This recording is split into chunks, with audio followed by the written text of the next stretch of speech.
ओम शांति। आज 28 सितंबर 2023 के साकार मधुर महावाक्य हैं। मीठे बच्चे, बाप से लव और रिगार्ड रखो तो बाप की आशीर्वाद मिलती रहेगी। माया की जंग उतरती जाएगी। क्या कहा प्यारे बाबा ने कि बाप से लव और रिगार्ड रखो तो बाप की आशीर्वाद मिलती रहेगी, माया की जंग उतरती जाएगी। प्रश्न है आज की मुरली का, इस चैतन्य बगीचे में कई फूल खिलते ही नहीं, कली के कली ही रह जाते हैं, क्यों? उत्तर है इसका, क्योंकि पुरुषार्थ में सुस्ती है। याद करने का जो समय है उसमें सोए रहते हैं। सोने वाले अपना समय ऐसे ही गवा देते हैं। जिन सोया तिन खोया, बंद कली ही रह जाती। सदा गुलाब के फूल वह हैं जो देवी देवता धर्म के ऑलराउंडर पाठधारी हैं। गीत है आज की मुरली का, यह वक्त जा रहा है। ओम शांति। यह किसने समझाया? बेहद के बाप ने समझाया बच्चों को। बेहद की जो घड़ी है उसमें अभी बाकी थोड़ा टाइम अथवा कुछ मिनट रहे हैं। घंटे गए, बाकी कुछ मिनट रहे हैं। जो अच्छे सेंसुअल बच्चे हैं वो जानते हैं नंबरवार तो है ना, गुलाब के फूल होते हैं, उनमें भी नंबरवार होते हैं। यहाँ भी गुलाब के फूल हैं, लेकिन उनमें कोई बंद कली है, कोई थोड़ा खिले हुए हैं। तुम्हारा देवी देवता धर्म भी जैसे गुलाब है, सदा ऑलराउंड पार्ट बजाने वाले। तुम सभी धर्मों में ऊंचते ऊंच धर्म वाले सदा गुलाब हो। तुम्हारे धर्म वाले फिर नंबरवार हैं, कोई चंपा है, कोई चमेली है, कोई टांगर है, कोई अख है। बगीचा तो है ना, सभी धर्मों का बगीचा है। बच्चियाँ जानती हैं ऊंचते ऊंच धर्म है ही देवी देवताओं का।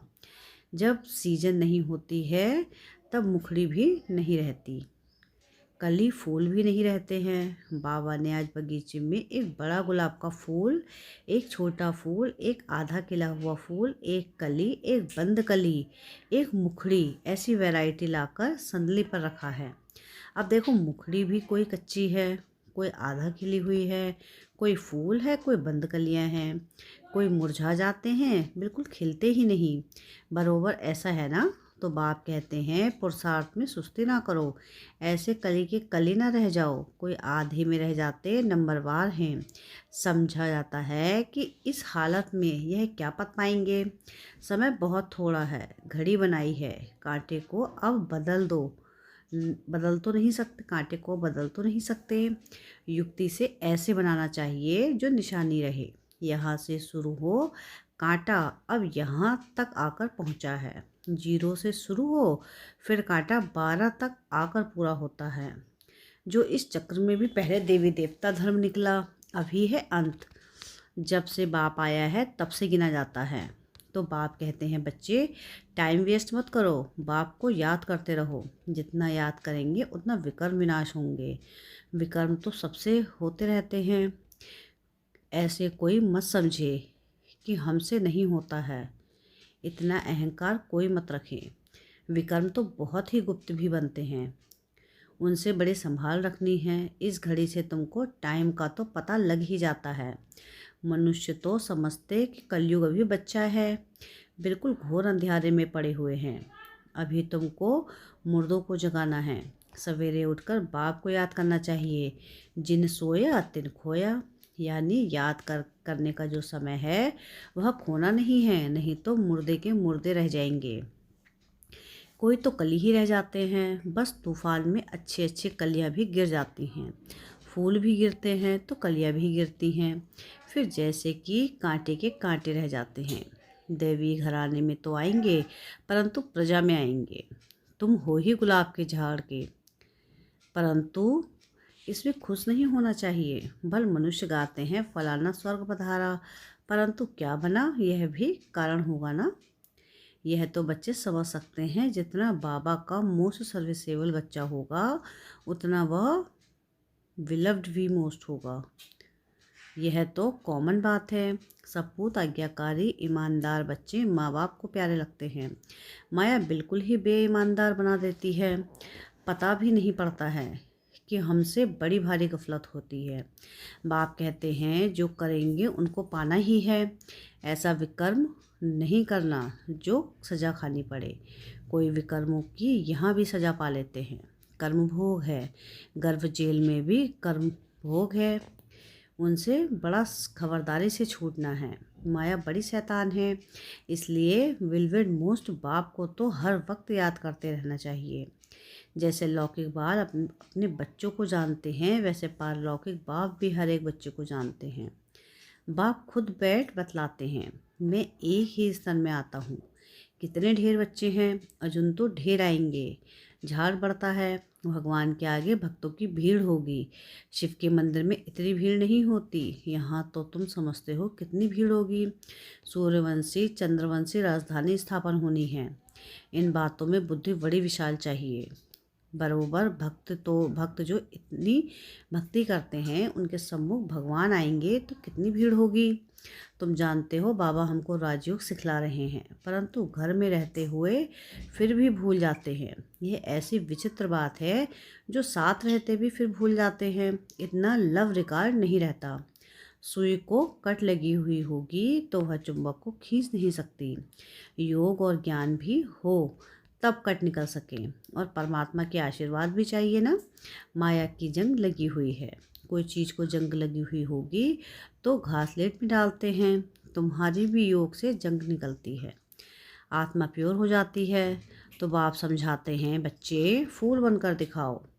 वह समय भी जल्दी आएगा जो तुम किसके सामने बैठेंगे और झट उसको साक्षात्कार होने लगेंगे।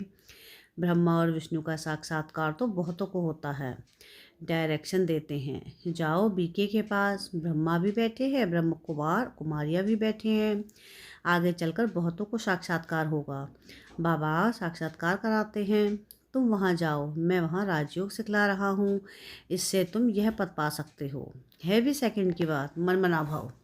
मुझे याद करो तो तुम सूर्यवंशी बन जाएंगे। वहाँ है दैवीय वंशी और यहाँ है असुरवंशी। कितना अच्छी रीति समझाया जाता है। कोई चीज़ को महीन करने के लिए कूटा जाता है ना। मकान का फाउंडेशन पक्का करने के लिए कितनी मेहनत करते हैं। बाप भी कहते हैं, जितना हो सके मुझे याद करो। शिवपुरी और विष्णुपुरी को याद करो। यह अंदर अपने साथ बातें करनी चाहिए। पहले अपने से चिंतन कर, फिर बात करनी होती है। समझाने के लिए तुमको भी समझाना है। अब बच्चे एग्जीबिशन में कितनी मेहनत करते हैं, यह सारी समझाने की बात। सिर्फ स्लोगन में तो कोई समझ ना सके। बाप बैठ समझाते हैं कि देवी देवताओं को राज्य कैसे मिला, किसने राजयोग सिखाया। भगवान वाच है कि मैं राजयोग सिखलाता हूँ। कहता हूँ कि मुझे याद करो, शिवपुरी और विष्णुपुरी को याद करो। अब प्रदर्शनी में भी बच्चों को अच्छी रीति समझाना है। मेडिटेशन पर भी समझाना है। हम भी मेडिटेशन करते हैं, चलते फिरते बाप को याद करते, बाप से बातें करते रहते हैं। जैसे कोई प्रोग्राम से कहाँ जाना होता है तो बुद्धि में रहता है, आज फलाने के पास हमको जाना है। प्रोग्राम मिला है और बुद्धि दौड़ती रहेगी। समय नज़दीक आएगा, समझेंगे अभी हमको जाना है। तुमको भी अंदर में रहना चाहिए, बस अभी हमको जाना है बाबा के पास। यह पुरानी खाल छोड़नी है, शिवपुरी में जाना है, इस रावणपुरी को छोड़ना है। यह बड़ी छीछी गंदी दुनिया है। अभी हम संगम पर बैठे हैं। यह आयरन एज शरीर है। बाबा कहते हैं, मुझे याद करते रहो तो तुम आत्माओं को शिवपुरी ले जाऊंगा। श्री कृष्ण तो नहीं ले जाएगा, वह तो समझने की बात है। तो अब बाप कहते हैं कि मुझ शिव बाबा को याद करो। अभी तुम राजयोग सीख रहे हो, तुमको शिवपुरी में आना है, फिर विष्णुपुरी में चले जाएंगे। यह समझाना तो सहज है ना। शिवपुरी मुक्ति से होकर विष्णुपुरी यानी जीवन मुक्ति में जाना है। सभी का बाप एक है, मुख्य यह समझाना है। बाकी कितना भी स्लोगन आदि बनाएंगे, मुफ्त खर्चा होता है। चित्र तो सब हमारे पास हैं। कराची में तुम्हारे पास कितने आते थे। बड़े मैदान में टेबल कुर्सी रखी रहती थी। जो आते थे उनको बैठ समझाते थे। आगे तो इतना ज्ञान नहीं था, अभी तो बिल्कुल सहज ज्ञान मिलता है। बाप को भी जानते हो, बाप है स्वर्ग का रचयिता। उनका फरमान है कि मुझे और वर्षे को याद करो, चित्र दिखाकर इस पर समझाओ। आगे तो समझाने से सुनते सुनते ध्यान में चले जाते थे। उसी समय तो तुम छोटी छोटी कलियाँ थी। बाबा का सारा चमत्कार था, रस्सी खींच लेते थे। अभी तो समझाने की बहुत ज़रूरत है। आजकल तो आदमी भी बड़े ख़राब हैं। फॉर्म भराने बगैर ऑक्यूपेशन का पता पढ़ ना सके, जैसे वह बैरिस्ट्री आदि पढ़ाने वाले टीचर्स होते हैं ना।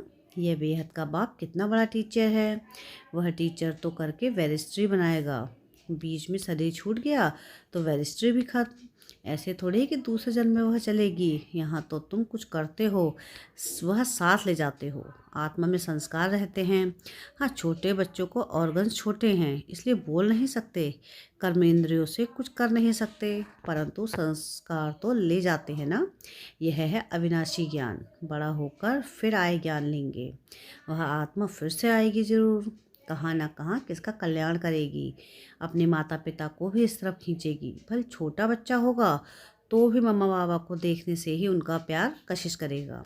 ऑर्गन्स छोटे होने के कारण बात तो नहीं कर सकेंगे, परंतु लव जाएगा हम जिस तरह। तो ये नॉलेज बड़ी विचित्र, रमणीक और सिंपल है। कोई तो बिल्कुल ही ऐसे हैं जो कांटे का कांटा रह जाते हैं। सतयुग है गुलाब का झाड़, अभी तो कांटे हैं, फिर उनसे कोई पंखुड़ियाँ निकल रही हैं, फिर उनसे कोई मुखड़ियाँ निकल रही हैं। सदा गुलाब तो है, फिर उनमें नंबरवार हैं, प्रजा में भी आएंगे ना, कलीबन फिर मुरझा कर ख़त्म हो जाएंगे। यह कोई पढ़ाई थोड़ी ही हुई, मुखड़ी बंद रहेगी तो प्रजा में चले जाएंगे। जो फूल बनते हैं वह रजाई में आएंगे। बाबा बगीचे में जाते हैं तो बच्चों को समझाने के लिए फूल भी ले आते हैं। अगर अभी पुरुषार्थ कर फूल न बने तो बाप में बहुत पछताना पड़ेगा। एक तो विकर्मों का बोझा सिर पर है, फिर और ही सजा खाकर प्रजा में पद पाना है, वह किस काम का हुआ। यह तो समझते हो हमारी दैवीय राजधानी स्थापन हो रही है, हर एक को समझ सकते हैं कि कौन कौन क्या करेंगे, क्या बनेंगे, दिल में रहेगा या कहाँ तक पढ़ रहे हैं क्या बनेंगे। अच्छा, पढ़ने वाला होगा तो अंदर प्यार करते रहेंगे, समझेंगे या रजाई में आएंगे। आगे चलकर तुमको बहुत साक्षात्कार होंगे। ना पढ़ने वाले भी फिर बहुत पछताएंगे, समय बहुत थोड़ा है, फिर इतना गैरब भी कैसे करेंगे। बाप कहते हैं बच्चे बनकर, और फिर अगर विकर्म करेंगे तो 100 गुना दंड भोगना पड़ेगा। जेल में डालने वाले कई चोरों का धंधा ही यह हो जाता है, सजा खाना, जेल जाना। अभी तुम पुरुषार्थ कर रहे हो ऊंच से ऊंच महाराजा महारानी सूर्यवंशी बनने का। नंबरवार तो है ना, जो भागंती हो जाएंगे उनका क्या हाल हो जाएगा। बाप कितना अच्छी रीति समझाते हैं, परंतु तकदीर में नहीं है तो समझते नहीं, फिर वो तदवीर कराने वाला क्या कर सकता है। बाप तो कहते हैं कि फूल बनो, बाप को भूलो मत, ऐसे बाप का हाथ कभी नहीं छोड़ना। माया अजगर कच्चा खा जाएगी, ऐसी गफलत नहीं करनी है जो अपना राज्य भाग्य गवा बैठो। फिर कल्पांतर ऐसी चलन देखने में आएगी जैसे अभी देखते हैं। कोई की सतो प्रधान चलन है, कोई की रजो, कोई की तमो। ग्रहचारी भी अच्छे अच्छे बच्चों पर बड़ी कड़ी बैठती है, अंदर के काले बाहर के अच्छे। गफलत होगी तो आत्मा काली हो पड़ेगी, परछाया काला पड़ता है। इसलिए बाबा कहते हैं एक कान से सुन, दूसरे कान से फिर निकाल दो, ईविल बातों के लिए कान बंद कर दो। अच्छा, मीठे मीठे सिकलधे बच्चों प्रति माता पिता बाप दादा का याद प्यार और गुड मॉर्निंग। रूहानी बाप की रूहानी बच्चों को नमस्ते। हम रूहानी बच्चों की रूहानी बाप दादा को याद प्यार गुड मॉर्निंग और नमस्ते। शुक्रिया प्यारे बाबा, शुक्रिया। धारणा के लिए मुख्य सार है। सार की पहली पॉइंट है कि सदा विकर्म विनाश करने की लगन में रहना है। कोई भी विकर्म अभी ना हो इसकी संभाल करनी है। क्या है पहली पॉइंट? कि सदा विकर्म विनाश करने की लगन में रहना है, कोई भी विकर्म अभी ना हो इसकी भी संभाल करनी है। सेकंड पॉइंट है कि माया की ग्रहचारी से बचने के लिए इविल बातों से कान बंद कर लेने हैं, अपनी चलन सत्व प्रधान बनानी है, अंदर बाहर साफ रहना है। वरदान है आज की मुरली का कि बैलेंस द्वारा ब्लिसफुल जीवन का साक्षात्कार कराने वाले सर्व की ब्लेसिंग के पात्र भव। बैलेंस सबसे बड़ी कला है। याद और सेवा का बैलेंस हो तो बाप की ब्लेसिंग मिलती रहेगी। हर एक के बैलेंस से सहज ही नंबर 1 बन जाएंगे। बैलेंस ही अनेक आत्माओं के आगे ब्लिसफुल जीवन का साक्षात्कार कराएगा। बैलेंस को सदा स्मृति में रखते हुए सर्व प्राप्तियों का अनुभव करते रहो तो स्वयं भी आगे बढ़ते रहेंगे और अन्य आत्माओं को भी आगे बढ़ाएंगे। स्लोगन है आज की मुरली का कि महावीर वह है जो हर मुश्किल को सहज कर पहाड़ को राई व रुई बना दे। क्या है स्लोगन आज का? कि महावीर वह है जो हर मुश्किल को सहज कर पहाड़ को राई व रुई बना दे। अच्छा, ओम शांति।